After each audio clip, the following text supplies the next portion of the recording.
Good evening and welcome everyone. On behalf of the LAM Foundation, it is my pleasure to welcome you to this evening's LAMposium in Your Living Room educational webinar series.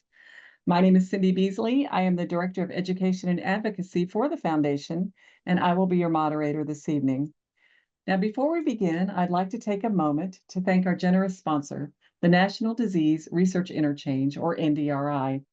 NDRI's partnership with the LAM Foundation and LAM patients has pushed forward the science of LAM through the coordination of LAM tissue procurement at the time of transplant.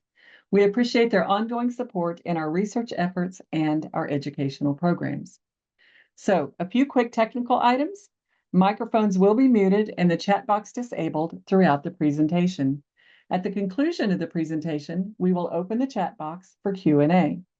Following the Q&A, we will move into a patient and family group discussion. We will be using breakout rooms to facilitate smaller groups. I encourage you to stay logged on for this opportunity to connect with fellow LAM community members from across the globe. Now, for the best viewing experience, please consider changing your view to speaker. This can be done in the upper right-hand corner of your screen where you see the word View next to multi-layered boxes. Simply click on View and select the speaker view option. We have a fantastic program for you this evening as we welcome two special guests. Brenna Lanton is the Doctor of Physical Therapy and prior student researcher in the lab of Dr. Mary Beth Brown, University of Washington, Department of Rehabilitation Medicine. Brenna now works in outpatient orthopedics in Fort Collins, Colorado, at Colorado in Motion, and has a strong interest in pelvic health, pediatrics, and sports medicine. Jennifer Miles is a physical therapist specializing in pelvic floor physical therapy for over 15 years. She is the founder and owner of Miles Pelvic Therapy in Bend, Oregon, and is a passionate practitioner of the art of helping women gain more confidence with their bodies. Now, I've had the pleasure of meeting both of these accomplished women multiple times in planning for this evening's session and can attest to their passion, commitment, and care for helping women in this critical area of health. You are in for a treat. We will begin this evening with a brief overview of the pelvic floor anatomy and terminology, followed by critical research findings, and end with a session on what can be done. We will then move into a brief Q&A, followed by breakout sessions for discussion. Well, welcome, and thanks to the LAM Foundation for having me, and my friend Miss Lynn for also inviting me as well. I'm always gang to talk about physical therapy and specifically with the pelvic floor. So tonight I chose this picture to put on our welcome screen because the pelvic floor is kind of like a hammock, kind of like a group of muscles that sits in the base of our pelvis, and it has to be balanced and equal and actually not too tight and not too weak. So we like this happy medium hammock. So I want everyone to relax and enjoy maybe being on a beach on a Caribbean here while you're listening. And I'm excited about tonight. So I've been a pelvic floor physical therapist for most of my career. I've been a physical therapist for 25 years now. And I wanted to let you know I am a pelvic floor specialist, but I am not a LAM specific specialist. And I've only treated one LAM patient in my years.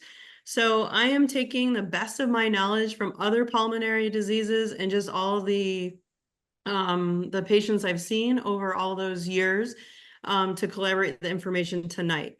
I myself had pelvic floor dysfunction when I was in my mid-20s, and I found it extremely fascinating and successful, and that's why I still do what I do today. So, let's see. I want you to know that pelvic floor dysfunction affects many, many people, both men and women, more women. But I want you to know that there are a slew of things that we can do to help you. There are a lot of easy solutions, and they're here to start sharing some of those with you tonight. This is a gal that I saw years ago. She did not have LAM, but I wanted you to know that the diaphragm is highly related to the pelvic floor. So she came in with pain with intercourse was her primary complaint. I found that her pelvic floor was tight and unequal. I then found that her diaphragm was weak and unequal, meaning one side was a bit tighter than the other. And with thorough questioning, because it was kind of an interesting case, I discovered she actually had a nerve nicked when they were placing a pacemaker in her upper chest wall. It happened to be the nerve that affects the diaphragm. We were able to improve her diaphragmatic breathing, release her pelvic floor. In about 3 visits, she came back with her husband, holding hands and smiling from ear to ear, and said, "I think I'm ready for discharge." So I want you to know that the pelvic floor and diaphragm are highly related. And how is this connected to LAM? Well, the decrease in lung function is potentially going to flatten or change the diaphragm muscle function. We're going to talk about that more. And then that is going to potentially change the pelvic floor function. Now, we don't have enough research in a lot of things, including LAM, and we're not exactly sure if the pelvic floor might get weakened or potentially too tight, but I guarantee you it is going to affect it, and we'll talk about that as we go on. We're going to start up the top with the diaphragm muscle. So I love talking about the diaphragm. Can everybody see that? Yes. Okay. I'm sorry, I'm just getting some feedback. So the diaphragm muscle, I like to think about is like a cargo net, right? So it should be a very dome-shaped muscle. And when that muscle contracts, or we almost pull the strings down on our cargo net, covering all the crap in the back of my pickup, that is going to pull down and flatten. That is going to allow air to come into our lungs, and it's also going to affect our pelvic floor. When the diaphragm relaxes, that cargo net like comes back up, it pops back up into that dome-shaped muscle. The diaphragm is huge for obviously breathing, circulation, stress relief, digestion, and also the pelvic floor coordination. So I love this little diagram here, and now we can actually see this in motion. This is kind of a fast respiratory rate, but I'd like to call this the dance or the piston or the pump, whatever makes sense to your brain. Basically, I'm going to show you when the diaphragm drops or the cargo net goes together, like now, that's inhale, exhale, inhale, exhale. Okay, so we have this beautiful dance happening 17 to 20,000 times a day. And this is actually really healthy. We want this dance going for all the things I just mentioned. If the diaphragm is flattened or doesn't have as much movement, then our pelvic floor might not have as much movement and coordination as well. And that's what we're going to be talking about tonight. Here is a potential flattened diaphragm, and we can see that normal curve. And with hyperinflation of the lungs, sometimes we potentially could get a flattened diaphragm and lose a little bit of that dance. And that's where potentially our pelvic floor might be too tight, and it might be also weak. And I know that's kind of hard because that's both ends of the spectrum, but let me tell you, I've been doing this for 25 years, and I can, with or without LAM, it is really hard to guess if a patient is going to be on one side of the spectrum or the other. But back to that hammock in the Caribbean, we want that happy medium tension in the pelvic floor. So let's talk about the pelvic floor. This is a group of muscles in the base of our pelvis. And I'm not sure, can you see my cursor, Cindy? Yes. Okay. So if you see all these stripes here, all of this is muscle, muscle, muscle. These are all muscles, okay? Here's our urethra, here's our vaginal opening, here's our anus, and all surrounding is pelvic floor. I like to say know your anatomy, and if you don't know your anatomy, I'd really highly recommend like looking at it and touching and feeling and knowing these parts. If you touch through your skin right next to our openings, you're going to be touching the pelvic floor, okay? Looking from the bowl on the inside, now we're looking down, whoopsie, get back there. Here we see this nice pelvic bowl, and this would be our tailbone. Here again is our vaginal canal, or excuse me, our rectum, our vaginal canal, and our urethra, all inside this bowl. These are all muscles helping hold things up and in. We're going to talk about that, and that's the next picture. It helps support our pelvic organs. Okay, now we're looking at a side view. And we have our bowel in the back, uterus and vaginal canal in the middle, and bladder and urethra up front. These are all very squishy organs, and there is more things holding them up than just the pelvic floor. Yay for that. But the pelvic floor is an integral role in that, as well as being the gatekeeper. As you can see, it's helping open and close these gates as we want. So we already got into the first bullet point upper left. The pelvic floor supports pelvic organs. It is also the gatekeeper for bowel and bladder and gas. It is also a huge piece of postural structure and stability, along with the diaphragm. That's where we've got some good friendship going there, I like to say. And it is also a big piece of sexual function, allowing good blood flow to get in our feely parts and have an orgasm or have good feels. The pelvic floor is a big part of this as well. So what can cause pelvic floor dysfunction?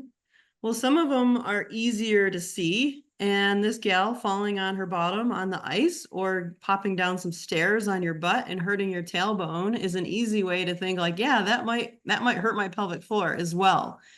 So accidents or injuries, scoliosis, a hip alignment problem, hip dysplasia, all these joint malalignments can cause pelvic floor dysfunction, as can high impact exercise and jumping sports and bouncing things and lifting heavy, whether you're a weightlifter or just have a manual labor type job. These all can put some more pressures on your pelvic floor. Pregnancy can put different pressures on our pelvic floor, and that is another incidence for higher pelvic floor dysfunction. I didn't tell you in my intro, but I have not had babies actually. And you're like, wow, well, how did she have pelvic floor dysfunction when she was in her mid-20s? And we can probably look at these top three. And I covered a lot of those. Okay. Some pelvic floor dysfunction causes aren't so easy to see, and that might include endometriosis or polycystic ovarian syndrome.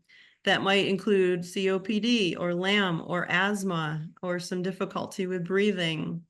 That might include constipation over several years or just a period of time.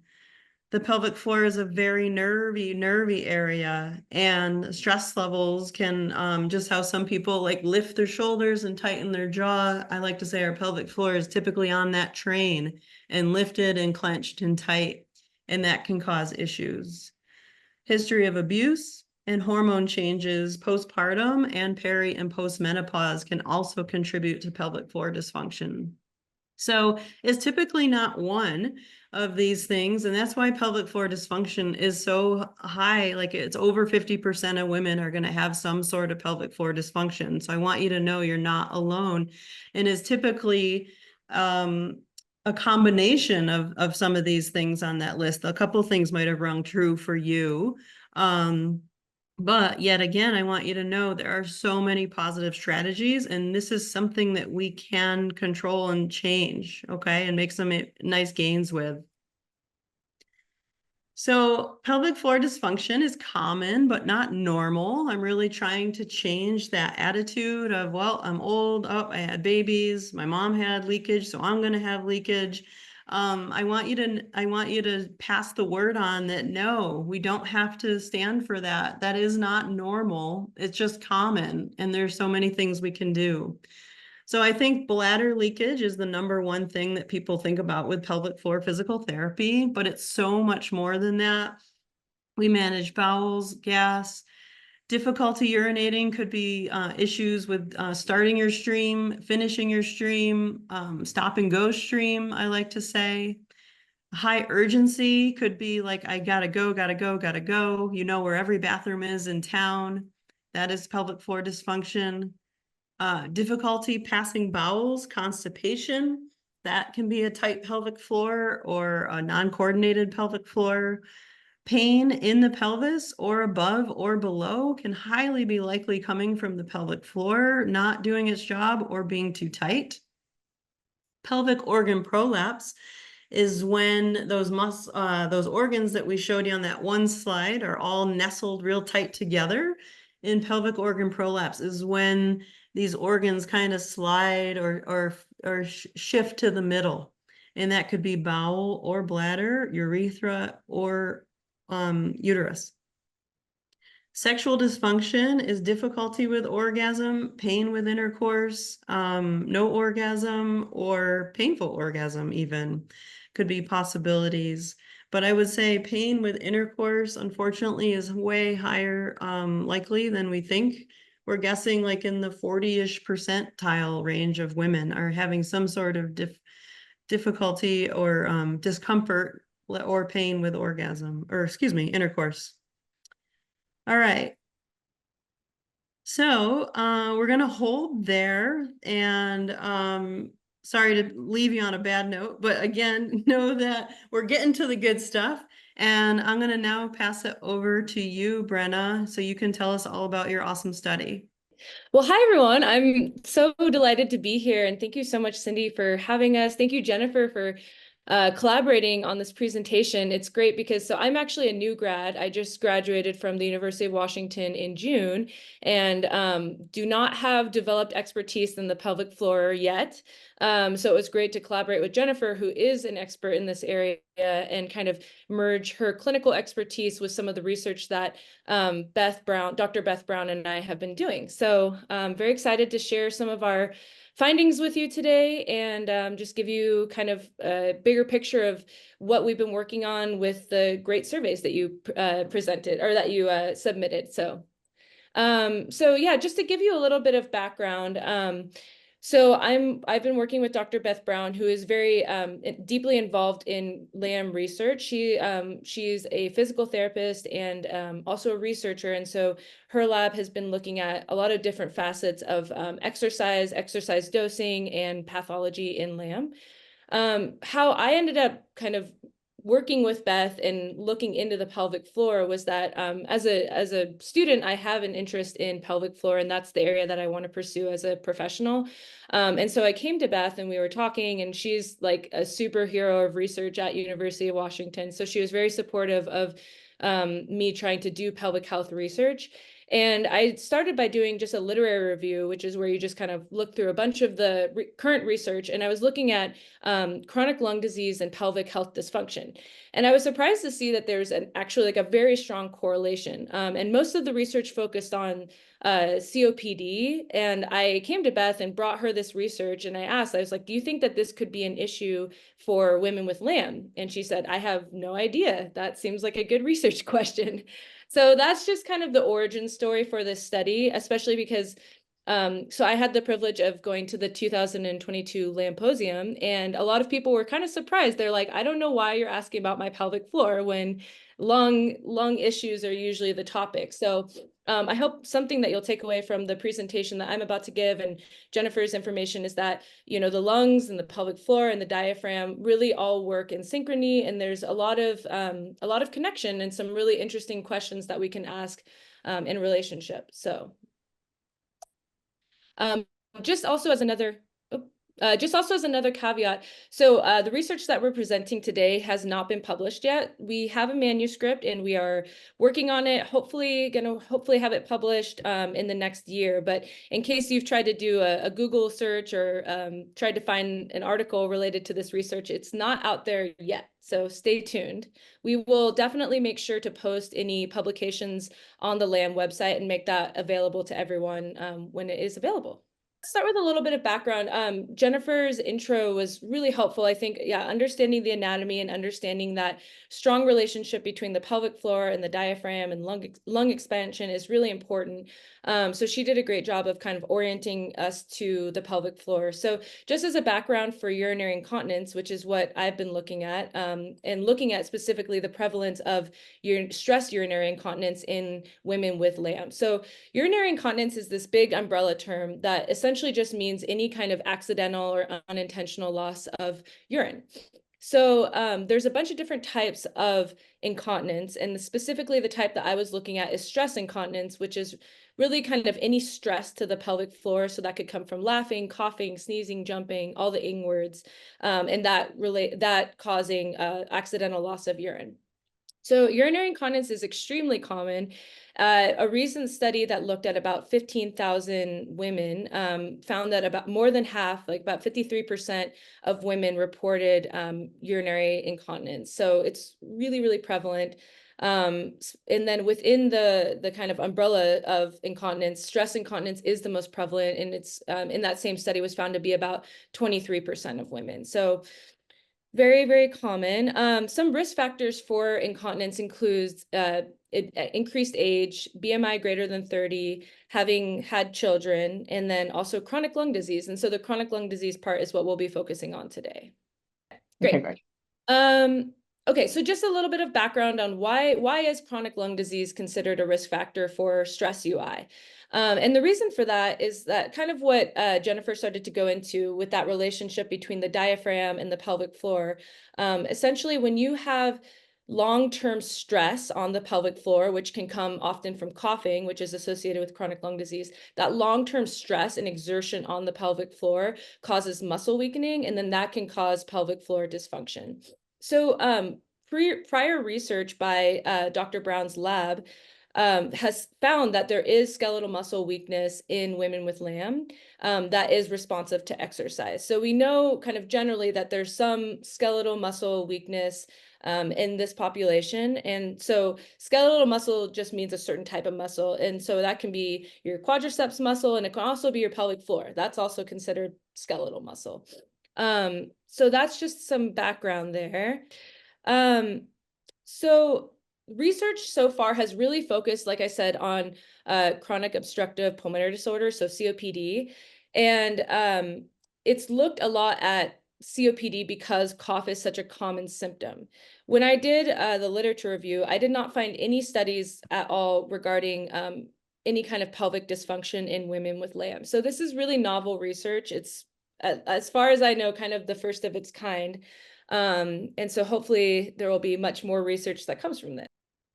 Okay, so for our study, our main goal, the main question that we wanted to answer is this a problem in women with LAM? Like there was no context in the literature, so we had no idea. We wanted to understand, do women with LAM have pelvic function or pelvic disorder, specifically increased risk of stress urinary incontinence? So that was the number one question. We also wanted to understand, okay, if it is an issue, what's the frequency? What are some of the risk factors? And how is it being managed in women with LAM compared to controls, which are women that don't have LAM? Our secondary aim was that we wanted to kind of build on the research and study that had been done by a research group in Australia. So it's a research group led by Ann Button, and she has been looking at stress incontinence in COPD and CF. So we've actually worked in collaboration with her and her research group to just kind of expand on that study and add another column, which is women with LAM, into the analysis. So I was fortunate to meet some of you at the 2022 LAMposium, and that's when I first started distributing the survey. So some of you got an actual hard copy version that you filled out. And I also made this study or the survey available online as well. So we had 167 wonderful LAM volunteers, and I just want to say thank you so much to everyone that participated. It was really amazing. Like the second the call went out for subjects or people to participate, like I had like 100 people in a day. It was really astounding, and really shows the dedication that this community has to research and supporting that. So thank you. And this is just a picture from that where everyone got all fancy. It was very fun. Just generally speaking, the inclusion criteria were that women with LAM between the ages of 18 to 80 being able to read in English and take the survey. And then for the control group, same criteria, just no diagnosis of lung disease. So some of you will recognize the picture here. This is just a screenshot of a little sample of the survey. It had 30 questions and asked a wide range of questions about lung function, fatigue, respiratory symptoms, birth complications, medications. So we have a huge wealth of data from this survey, and there's just so many different directions that we could take this, and I think hopefully a lot more research and publications will come from this study.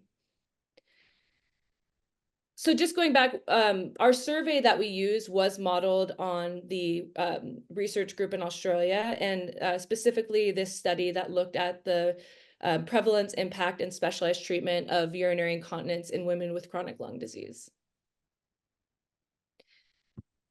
So we were fortunate to have a huge number of participants, which was great. It gave us a lot of confidence in our findings. And what we also were able to do was to match women with LAM to the control group in terms of age, BMI, and parity, which are 3 big risk factors for stress incontinence. So why that's really helpful is that we were able to kind of eliminate those confounding factors and kind of focus on what else could be contributing instead of age, BMI, and parity. So results. So if there's one result to take away from this study and from this presentation, it is this, which is that what we found is that the incidence of stress urinary incontinence is significantly higher in chronic lung disease, or in specifically LAM, as compared to the control group. And it's similar to that of COPD and cystic fibrosis. So that was a huge finding. That really answered our first question, which is this a problem? And so from what we can see here, it is a problem. 72% of participants in the LAM group reported stress urinary incontinence, and that is compared to 48% in the matched control group. So significant difference there, much higher, and much higher than just the average, kind of what research shows is the average reporting for women, which is about 53%. And as you can see here, it's similar to what we see for COPD and CF based on that Button et al. Study. Okay, so that was a huge finding, and that really was a big takeaway from us, was that this is a significant problem in women that have LAM. So one of the surprising findings that we discovered was that within the LAM group, when we compared women that do have stress incontinence to women that don't, what we saw was that they're actually very similar in terms of lung function and cough frequency. And why that's important is because cough is kind of, at this point, the established mechanism for why we see higher levels of stress incontinence in women with chronic lung disease. So the theory that you read in all the papers is that it's because of the cough, right? But what we're seeing in this slide is that cough actually is not one of the kind of deciding factors in women with LAM, because the group with SUI versus without SUI, there's no difference in terms of cough. So that was a really interesting finding and unexpected. Okay. And then, so one of the other data points that we collected in the study was we wanted to know, are women reporting symptoms of incontinence to their physicians or to their medical care team? And B, if they are reporting it, what are they being prescribed as treatment for stress incontinence? So if you look to the table on the right, you can see that in our study, we had 72% of women with LAM that were reporting symptoms of stress incontinence, but only 27% telling us that they reported these symptoms to their primary care doctor. So that's a huge discrepancy, 72% versus 27% that are actually telling their physician about this. And in the control group, we're also seeing a large discrepancy, right? So we're seeing 48% of women are having symptoms of SUI, but only 21% are reporting. And so as far as interventions, unfortunately, a large percent of women, so 18% of women were not given any intervention at all. That compares to 11% in the control group. As far as Kegels go, 45% of women in the LAM group were prescribed Kegels by their doctor, and that compares to 33% in the control group. And then in terms of physical therapy, 16% in the LAM group were prescribed physical therapy, and that compares to 36% in the control group. So that was also kind of an interesting finding, is that women with LAM are being prescribed kind of different things or nothing at all as compared to the control group. And that was also a pretty profound finding. So there's a lot of questions that we are asking based on these findings, and that we don't have the answers to yet, but are important kind of questions to consider for, why are we seeing higher rates of stress incontinence in LAM, especially if cough isn't driving those symptoms necessarily. So some of the thoughts that we're having about this is that there is a relationship that we see in the research between low oxygen levels in blood and tissue, and that causing muscle wasting. So what happens when you have muscle wasting is that you have a decrease in muscle mass and strength, so just decreased strength. And why that's important is, again, with the pelvic floor, that bowl of muscles, if you have decreased strength, that increases your risk of pelvic floor disorder. So this slide is just talking about a few different pathways that we've seen in the research to explain this phenomena of muscle wasting in people with chronic lung disease. Our lab has also shown that there is reduced skeletal muscle strength in specifically women with LAM, and that this decreased strength can improve with exercise training. So that has really interesting implications for training, your leg strength and your arm strength, but it also has important implications for potentially strengthening the pelvic floor. So just to kind of bring this all together, in conclusion, the main finding that we discovered from this research is that the incidence of stress urinary incontinence in LAM is significantly greater than the incidence in matched controls in the general population. So that's a big takeaway. The incidence is also similar to other chronic lung disease such as COPD and cystic fibrosis. And that we really need, this can't be the only pelvic floor research study in LAM. Like, we need more research to understand risk factors. We need to understand, is pelvic floor rehab an effective treatment for women with LAM? So lots and lots of questions and lots of opportunity for further research. So I added this slide in because, I want to really emphasize, like, what are the implications for you as women that have LAM, or family members with, that are supporting women with LAM. So some of the implications for you all is that, and Jennifer kind of mentioned this, is that incontinence should not be considered an inevitability of aging and childbirth. I think that in the medical world, we tend to just dismiss this and say, well, you've had kids, or, well, you're older, or you're post-menopause, so of course you have incontinence. But that is not, even though it's common, it's not normal, as Jennifer said. And that there's treatment that is very safe and established in the literature as effective. And that treatment really starts with conservative care, which is pelvic floor physical therapy. Incontinence, while it might not be a life-threatening issue, it's an important quality of life issue.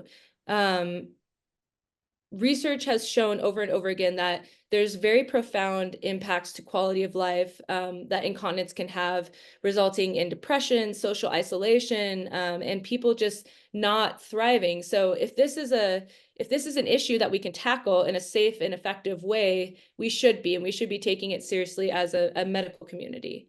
And lastly, just how do we reduce the shame and stigma that is associated with talking about these issues, given how common they are, more than 53% in the general population. And so how do we normalize talking about it with each other and and to our medical providers? So these are all kind of important food for thought. Just want to say thank you again to everyone who participated or who spread the word and supported. Big thanks to the LAM Foundation, and to especially to Ali Venugopal, who really helped put out the word and really supports the Brown Research Lab, and to all of you in the amazing LAM community. And also, this is some pictures. So this is actually Dr. Brown and Claire and I at the 2022 LAMposium. And then in the bottom, this is Dr. Molly Grease, who helped support this study as well. So big thanks to everyone. Thank you for the opportunity to share some of this research.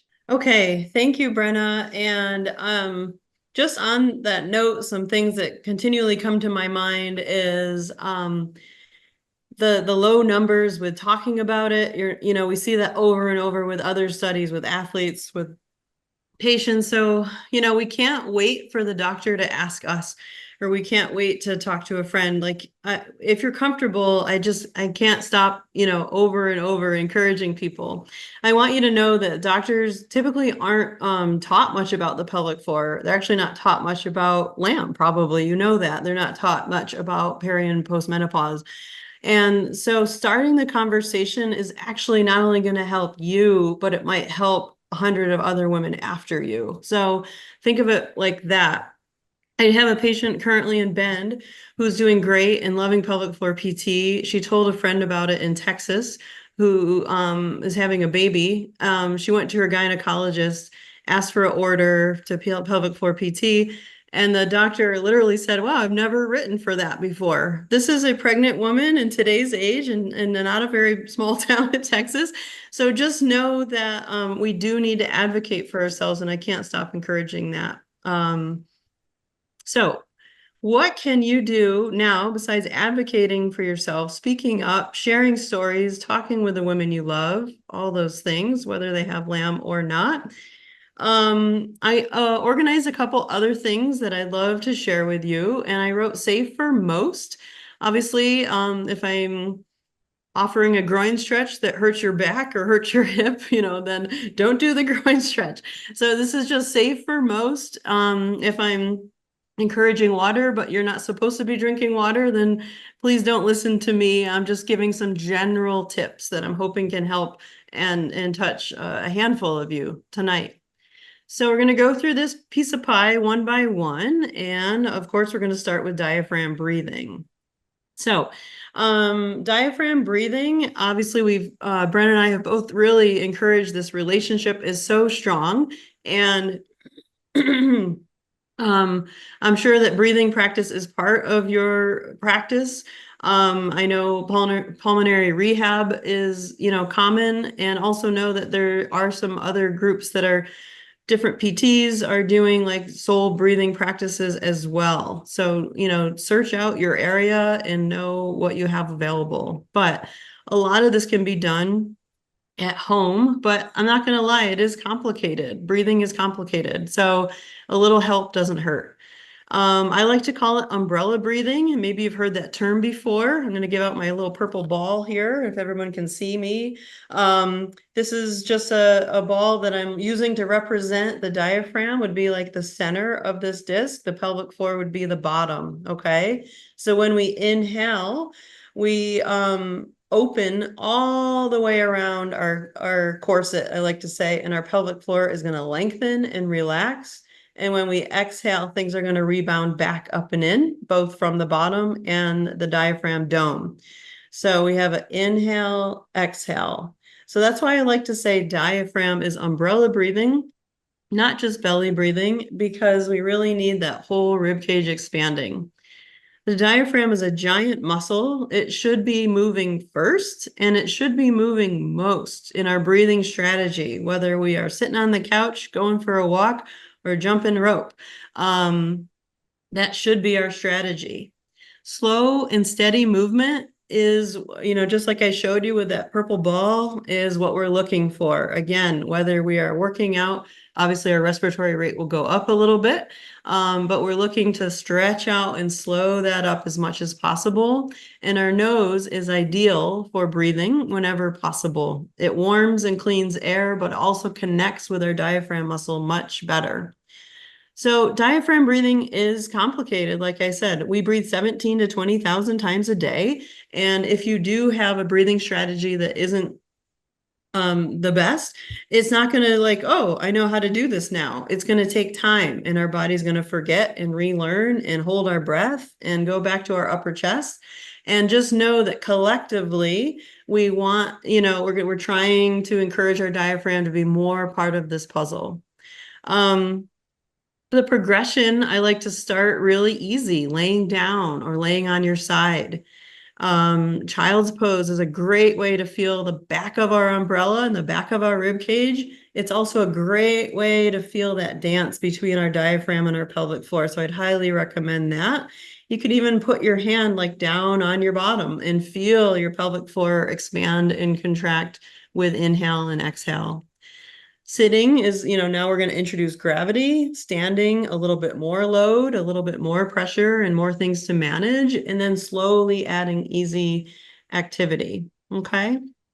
So if you want to join me now, wherever you're at, most of you are probably sitting. I can't see myself. So I'm just going to sit up here. Let's do like the lady in the picture. We're going to put a hand on our upper abdomen. If anyone who wants to join, or you can just watch if you don't want, and then a hand on our upper chest. Okay. So first I want you to just take some breaths and feel what is moving first and what is moving most.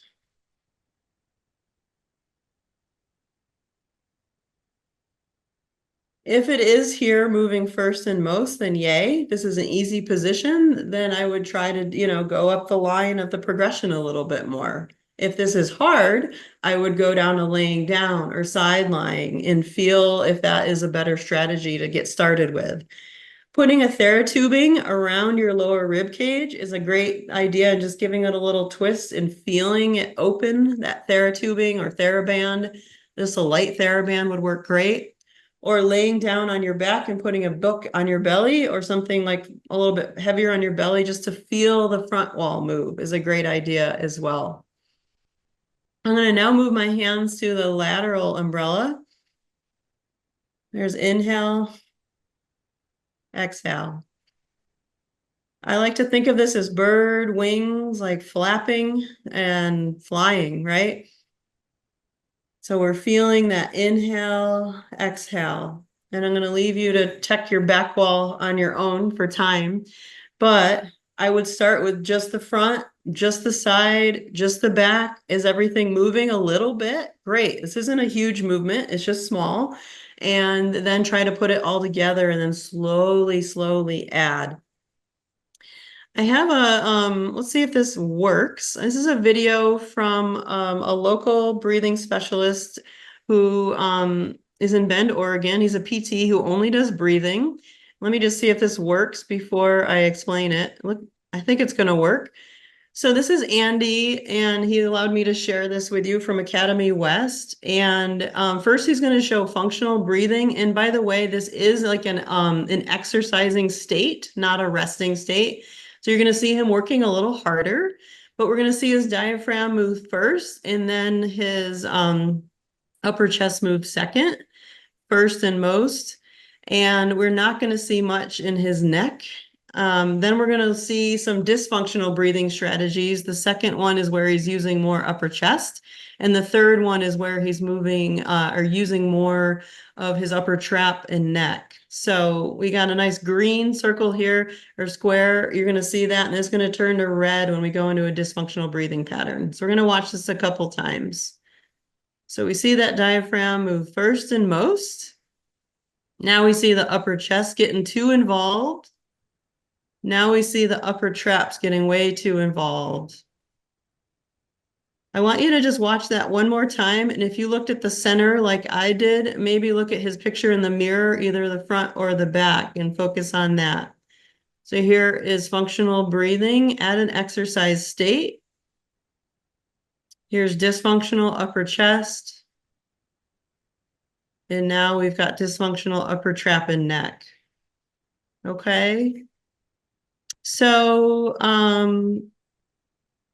a mirror is a fantastic way to work on breathing, along with hands, feeling, band, book. There's a lot of different ways to get this strategy a little bit better. And again, we're just trying to turn the knob a little bit, and it's going to make a huge difference in digestion, circulation, oxygenation, pelvic floor coordination, and so many more. Okay. Next up, what can we do? I have a couple of my favorite adductor and groin stretches. It's really hard to stretch muscles that are stuck in a bowl, but we can get to them a little bit by stretching the fascia nearby. And these are some of my favorite poses. So we have butterfly. You could do sitting or laying with or without pillows. A deep squat if your knees are okay with it, and hips. Here I'm in child's pose, and that's, like I said, is a great way to feel that dance with your breathing and also opening of your back rib cage. And here I have a version of happy baby, which could be from the knees, from the feet, whatever you can reach. And I'm guessing that you all know other groin stretches or that you love and that work well for you. Know that this is actually promoting pelvic floor relaxation, and it's also helping you feel that movement with breathing. I know Brenna said we don't really know, is the pelvic floor weak? Is it the cough? Well, maybe it's not the cough. Is it general weakness? Maybe.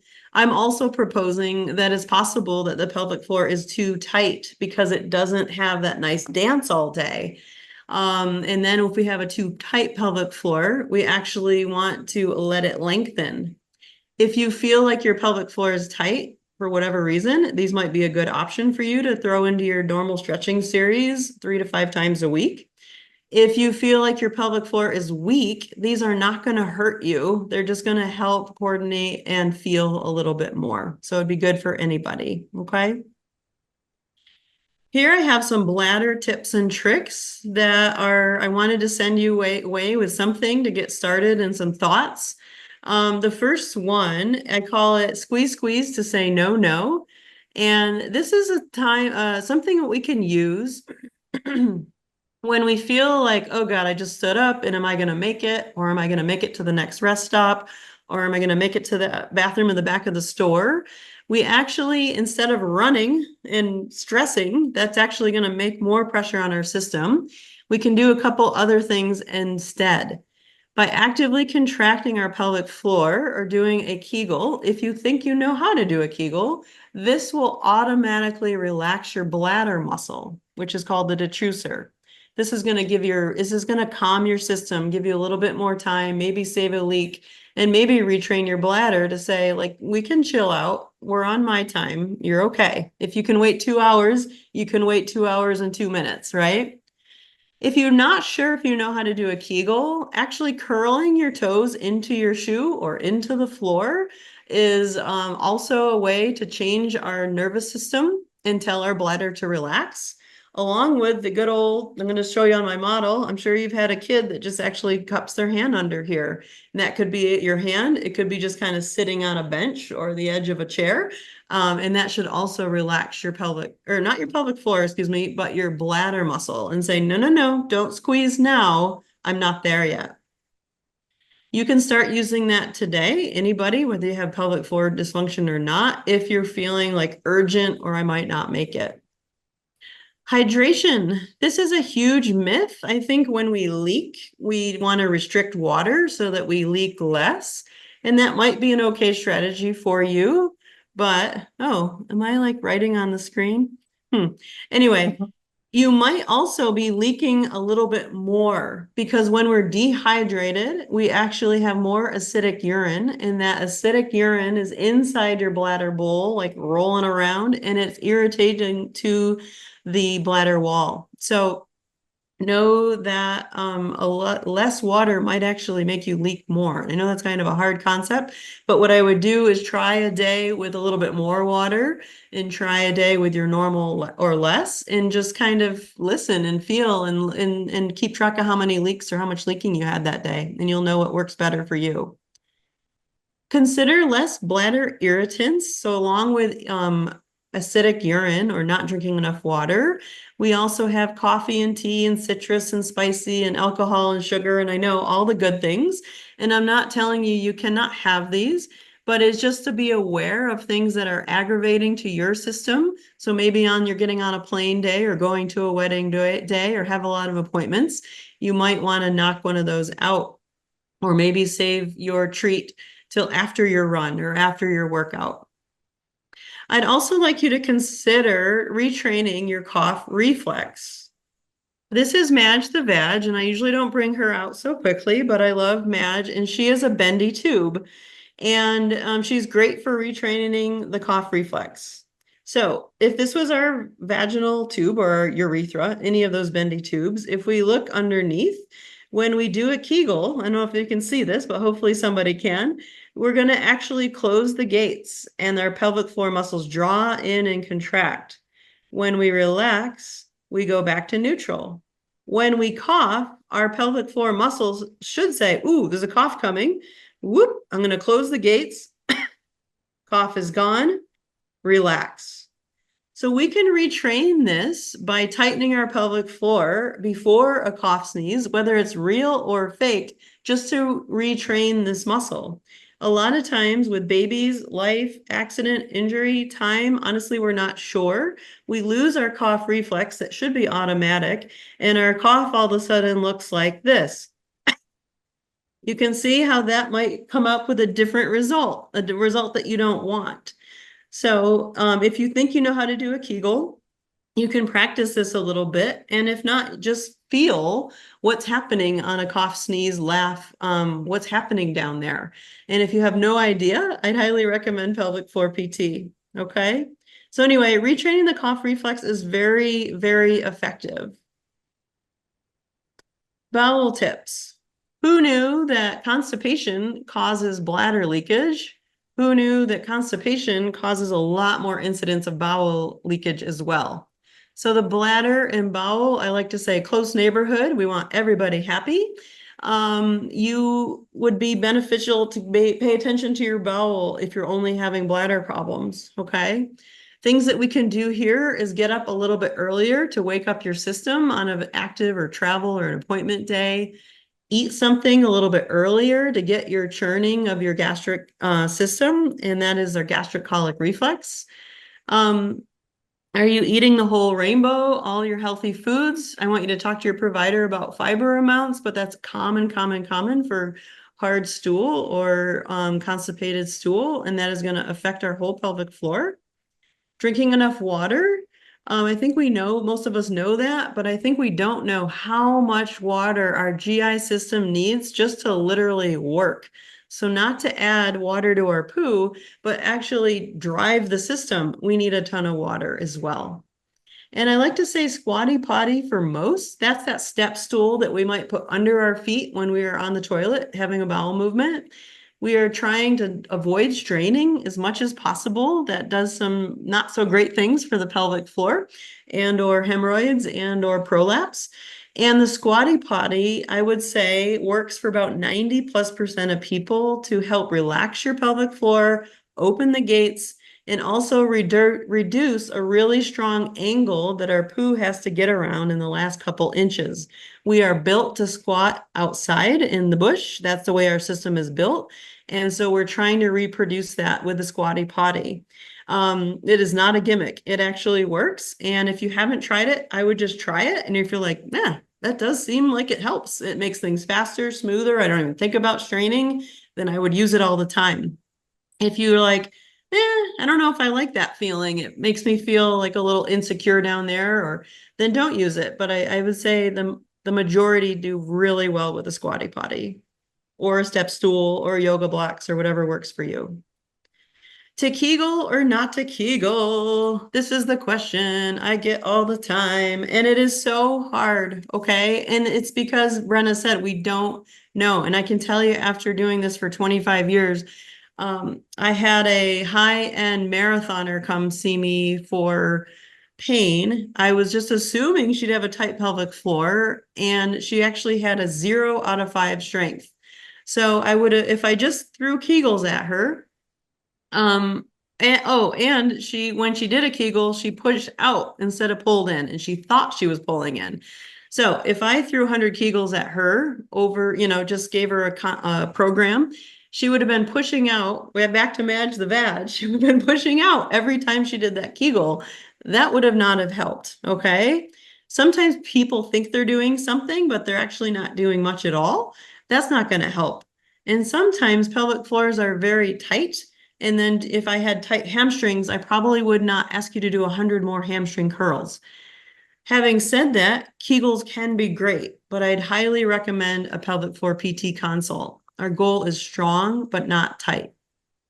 Also, like Brenna said, just getting skeletal muscles stronger in general is super helpful. Remember that the pelvic floor is a fairly automatic pressure matching system.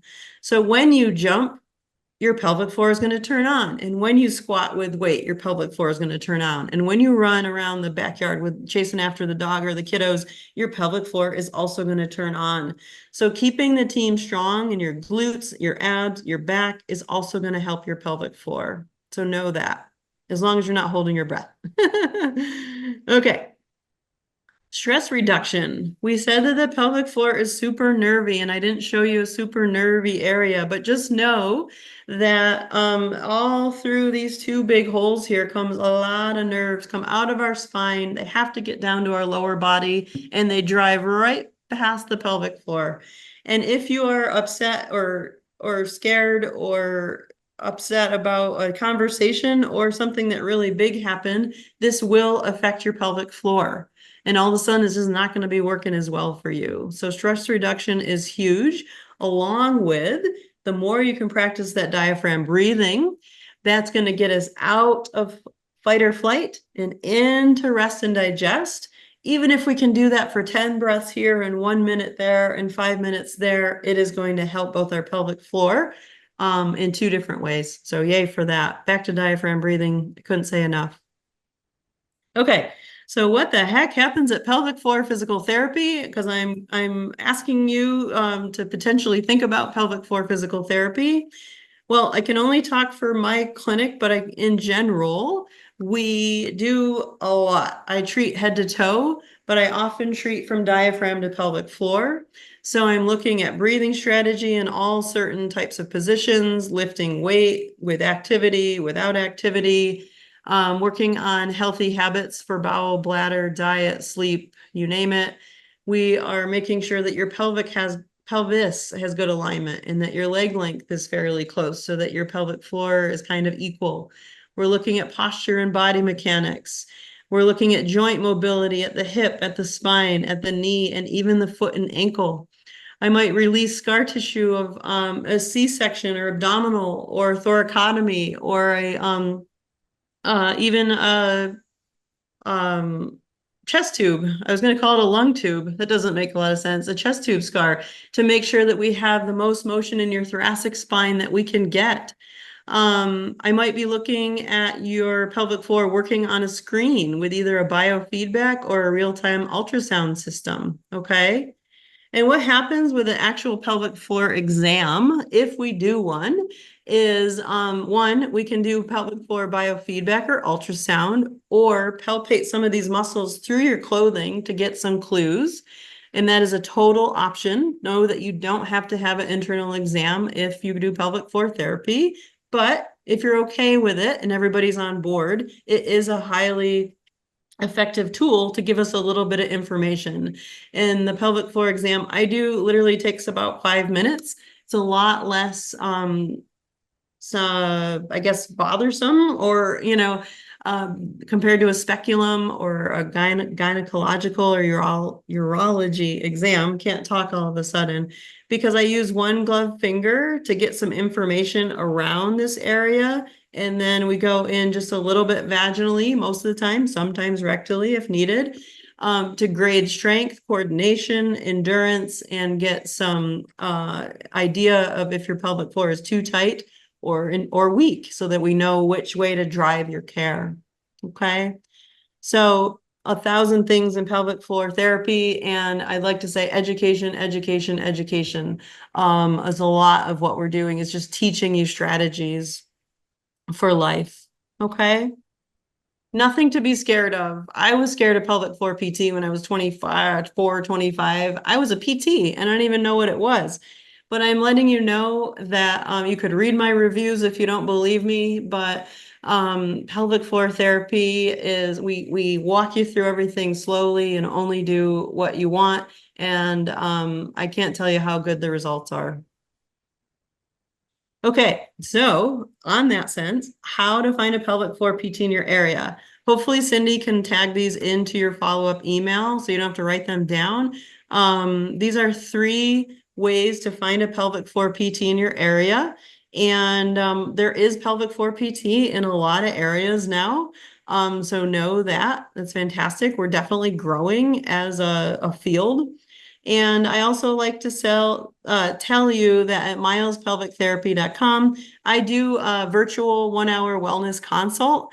And I can't tell you how much we can like hear your story, give you some strategies, dive in a little more specific about what you're feeling, and maybe get you started on some things in a visit or two as well.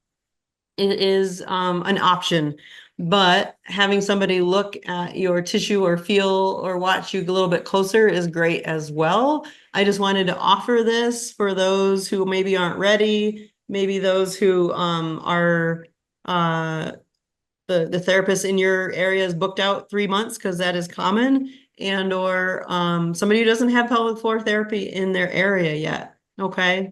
So know that I actually kept a handful of openings open just in the next couple days to help out if people want to jump online and take me up on that and get some more information while you're thinking about this right now.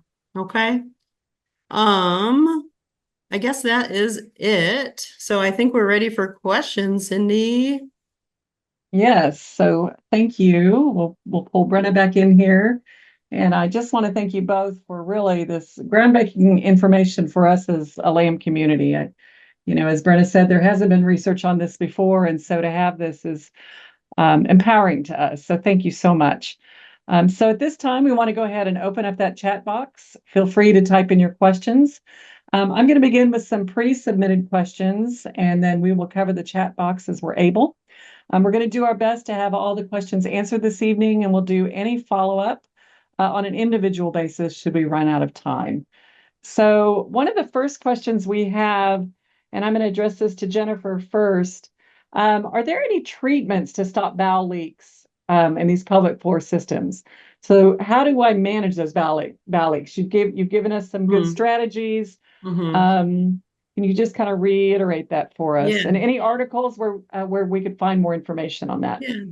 So there was a recent study that, well, recent is subjective, but there was a study that shows that I believe mid 40-year-olds were in this study. I think 40% of them were having bowel leakage. So I think we think like, oh, it's all bladder leakage and bowel leakage is just for old people. And I can't tell you that is not true. It is very common. And there's a couple things that can be going on. One, we already talked about constipation can be a factor.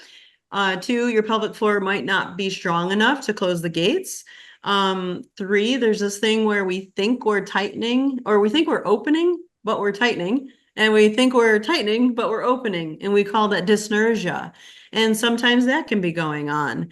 These are all very treatable things, but a pelvic floor assessment is needed to know like kind of what category you fall into in that realm. So I'd highly recommend pelvic floor PT and working with dietitian if constipation is an issue, or nutritional specialist, or just, your doctor as well. So Great. Okay. Thank you so much. So Brenna, here's a question. Someone had said, I used to leak urine whenever I coughed loud. 2 times I actually wet my bed fully and the urine passed. I was thinking it could be due to perimenopause. I'm 45 years old. I want to understand if that's related to LAM. She's having trouble finding any pattern or trigger for that. So, we have this as LAM patients. How much of it can we blame on LAM? How much of it is our, series in life? And so if you could address that a little bit for us, that would be great. Sure, I can take a stab at it. This also might be, Jennifer, you might want to weigh in on this too, but as kind of hopefully a takeaway is that there's so many factors that impact pelvic floor health and dysfunction. So it's really hard to say, just based on those factors, like, okay, this is the issue, or it's because of LAM, or it's not because of LAM. We don't have a lot of research. There's actually really no research at this point looking at pelvic floor dysfunction in LAM. So as far as just from a statistical and research level, we just don't have the data to say whether or not LAM is a factor. But and so I guess I wish I could give more of a specific, like, well, this is what's going on, but I would just really urge that the person who submitted that to seek medical attention, because like Jennifer's been saying, a lot of these things are very treatable, and people don't necessarily have to just endure symptoms, indefinitely. Mhm. And then based on the research that you have done, both from the LAM-FIT side of things, where we know that there's muscle weakness, and then also this study on stress urinary incontinence in LAM, could we say, I mean, is it fair to say that there's a correlation between the progression of LAM and the progression of pelvic floor issues, or can we not say that yet? Yeah, it would just be too soon to say that. We just, this study that we did was just such an introductory kind of, it wasn't a pilot study per se, but it really was, our sole question was just, is this an issue? So we do know that it's an issue, but we can't say why it's an issue, or, make those kind of direct correlations between, the development of LAM and development of pelvic floor weakness. It's just, it would be too premature to say that at this point. Got it. And then Jennifer, so another person had written, and I would think this would be common for other LAM patients, I need diuretics to keep my oxygen saturation reasonable. So when I take them, I find myself heading to the bathroom in a hurry. And then, of course, sometimes there's leakage. So given that I need to keep using diuretics, do you have any suggestions for dealing with this? So what happens when there's kind of these extra complicating factors? Right. Yeah, one thing, and this is totally up to your doctor, but sometimes people like can spread out the diuretic dosage, so it's more times a day, so it's not like this bam, like you're getting a flood on your system. But, and I know you're not going to love this generic answer, but you're going to need your system kind of working like not top notch, but a little more, so that when that bladder stretches, that you can manage it, better. So if your pelvic floor strength and coordination and endurance was kind of like, okay, like, but then we could get it like great, then these boluses of the diuretic might not affect you as much.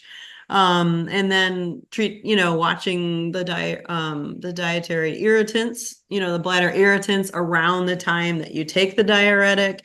So maybe, not adding too much fuel to the fire, I would like to say, would also be something to think about. But yeah, it is tough. If you are peri or postmenopause, and back to Brenna's last question, know that vaginal estrogen, if safe with your team, is fantastic. At times that I like to call estrogen as our juicy hormone. And when our bladder stretches, it needs to be soft and squishy and juicy. And when we lose estrogen, we sometimes get a stiffer bladder ball. And if we bolus that with a big a diuretic dose, and all of a sudden we have more urine produced, and we don't have a nice squishy ball that expands nicely, then that could be a factor. So just, if you're in that age range and interested, it might be worth just starting the conversation is all I'm saying. So Great. So I've got something from the chat box here. It says, this is so validating. Thank you. I've had 2 surgeries, 2 filler treatments, and nothing has helped. I have a stage 3 prolapse and looking into a pessary next. Is there hope? Yes.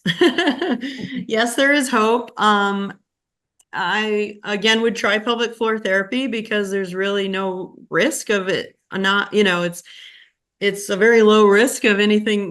Things are either going to get better. Most of the time things are going to get better, or maybe better 50%, and you wanted 80 or 90%. I'm a big fan of pessaries, and I would probably do some pelvic floor therapy and get the pessary fit.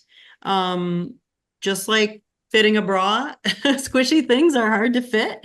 So know that a pessary, and those who don't know what I'm talking about, it's basically a little bit of a rubber ring that we kind of like taco in the vaginal canal, and then it opens to support bladder, bowel, uterus, whatever is needed. And it isn't a crutch. It's actually a great tool. And I do think they work well, but they are hard to fit in this squishy tube. And just know that sometimes they do take a couple fittings to get the right fit or the right size. So do know that. But yeah, pelvic floor, PT, pessary, have hope. Just because filler didn't work doesn't mean that nothing else is going to work. It just might have been the wrong tool for the job. Great. Thank you, Jennifer. And I have to say that she wrote just that yes made me cry. So thank you. Oh, good. Yeah. Okay, so there's another question. So how does a higher BMI affect the pelvic floor from a physiological perspective? Do you want to do that one, Brenna, or? I think you should go for it. Again, you really have those clinical expertise that I think really benefit folks right now. Okay. Well, the more pressure we put on a system, the more it has to work a little bit. So, like coughing, but look at coughing, like that didn't come out as, being that different from the control group. So, I am never going to tell somebody like you need to lose weight to get your urinary incontinence under control. Okay. I feel like just like the person who is on diuretics, they might have to have their system trimmed up a little bit more.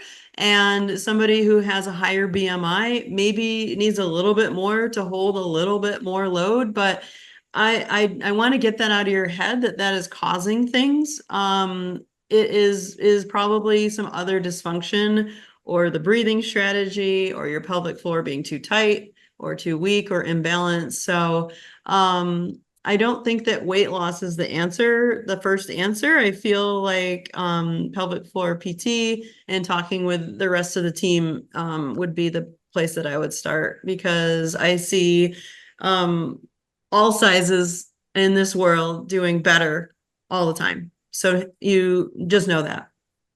Great. So somebody also asked, I know 3 women with LAM who've undergone lung transplants. All 3 had frozen diaphragms. One half was frozen post-transplant. Have you dealt with this issue in your practice? Just curious as to how common this is. Yeah, I have not. Maybe you can speak more on this one, Brenna. I haven't had too many. I don't know if I've had a lung transplant patient. I've had diaphragms that were inhibited for other reasons, but as far as the lung transplant specifically, I'm sorry, I can't speak to that. If it doesn't have nerve innervation, then we're, obviously we're a little bit hindered, but I don't understand. I don't see why there wouldn't be nerve innervation to the diaphragm post lung transplant. Do you have any thoughts, Brenna?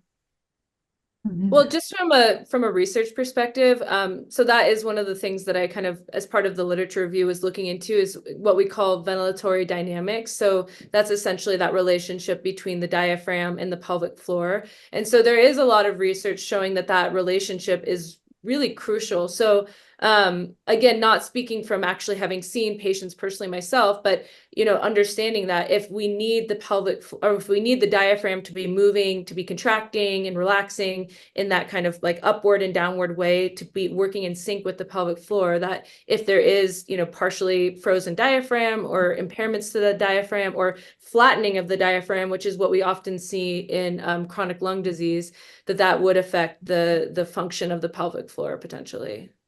Right. And somebody else is along that similar line, and this is what, we with women with LAM who will deal with, sometimes we have a scar tissue as well, right?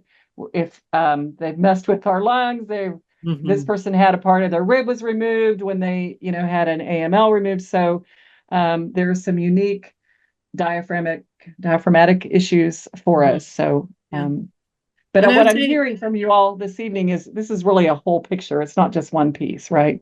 Go ahead, Jennifer. Yeah, I know, highly recommend, like, most physical therapists can treat head to toe. Obviously, that's what we're trained in. But yeah, knowing, different providers have different specialties, and having somebody in this case that knows how to treat the rib cage and work on thoracic mobility and thoracic movement and very comfortable with that, I'd, highly recommend. The more rib cage mobility we can get, the more the diaphragm has a chance. And we're not saying like, oh, it's perfect again. I'm not saying that, but if we can just turn that dial 5, 8, 10% improvement, it will make a huge improvement.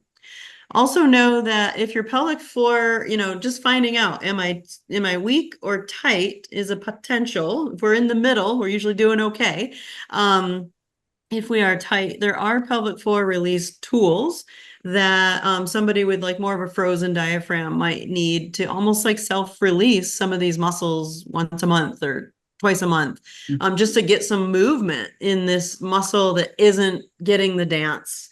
And know that those are something that we teach in pelvic floor PT and how to use it. But I don't want to say don't go buy a pelvic floor release tool. It'd be good to know, but if in fact you do have a tight pelvic floor because of a decreased diaphragm mobility, that is a tool that works really well to help release these muscles so that they can work well, even though they aren't getting the nice pump. Perfect. Thank you. And thank you to Claire and Beth. I noticed the two of you jumping in on answering some of these questions too, in terms of the research. So normally we would have a social time for us to get together, but I felt like really getting these questions answered was more of a priority. And I wanted to make sure that everyone was able to hear from you both and your expertise. So I want to thank you both for your participation and support of our LAM community in this critical area of health and self-care. And I know Jennifer has prepared a one-page document for you all with some tips on how you can advocate for yourself when you go to a PT therapist, when you go to your pulmonologist, to your primary care doctor.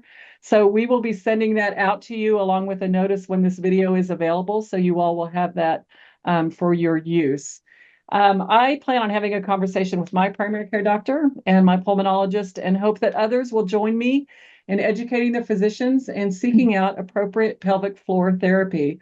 I found this to be, I don't know about you all, but I felt it was very freeing in knowing that we have some unique issues given our lung disease. And so again, just another tool for advocating for ourselves and moving self-care forward in this. I also want to give a shout out to Dr. Beth Brown, who's been here with us tonight. We really owe a debt of gratitude to her and to her lab for this study and all of the patient-centered work that they do to improve the quality of life for LAM patients. So you all have done us a great service. And I also want to ask that you be watching your inboxes. We'll be sending out a feedback survey here in a week or two on this year's LAMposium in Your Living Room webinars. And this is an opportunity for you to suggest future topics that interest you. As I said, Misty Lynn, many thanks to her for reaching out to me to even bring this to my attention. So I know there are other topics out there, and we want to hear from you and want to be responsive to our community. So we appreciate you all being here. We wish for you a happy holiday season and look forward to connecting again with you next year. So take care.